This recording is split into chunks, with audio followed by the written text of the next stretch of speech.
Сәлеметсіздер ме, тек достар, стримде отырғандар, сіздерге сәттілік.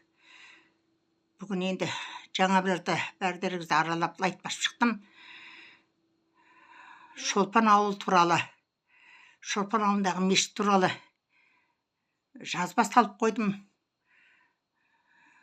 Көріп өтіңіздер, қарап өтіңіздер, қостап өтіңіздер. Енді осы ауылда ақын 4 жылдан кейін Османов еркін бауырымыз, баламыз дейміз. Енді өзім былай да танимын. Қайтадан әкім болып сайланған екен. Енді орны құтты болсын деп айта керем дағы. Ауылда енді осы менің салған видеоларым туралы Ходжаев Әділ паспорты бойынша бадалып Надир оғлы Әзербайжан ұлты құдамның видеолары жайында менің тиктокта түсірген видеоларым жайында әңгіме жүріп жатыр екен. Енді жаңағы мешіт жайында да айтып кеттім. Біреулер шығып сөйлепті.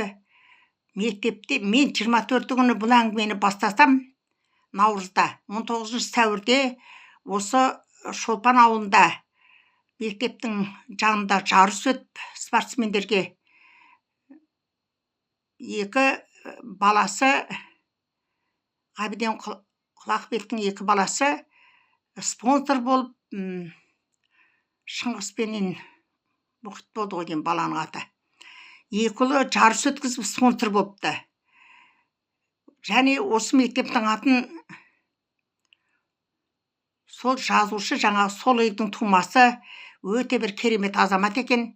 Мен оғанда қарсы болып жатқан жоқпын. Егер де сол кісіге бұрын бұл әңгіме қозғалатын болса, менен кейін бұл әңгімелер қозғалып, сол кісінің атына әңгімелер шығыпты берілсін деген.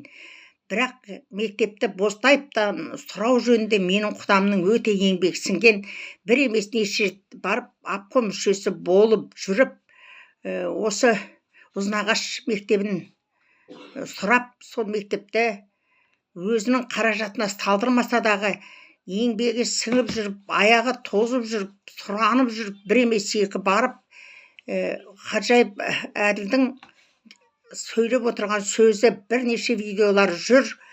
Енді мен келешекте тағы да сол Ғабиден Құлақбек туралы Гуглдан дейміз, тайптан дейміз, тағы бір жазбаларын салам. Мен бұл азаматқа да қарсы болып отырған жоқпын. Негізді мешітті өз салдырған екен.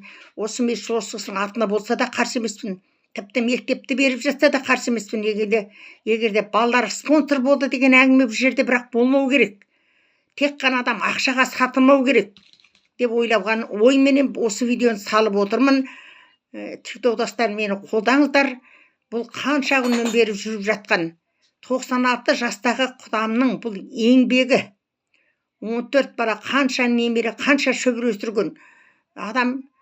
Бұл жазушы, ақын, Шолпан елінің тумасы 70 жаста болса, менің құдам 96 жаста, 25 жыл бұрын 4-5 көлік тоздырған адам.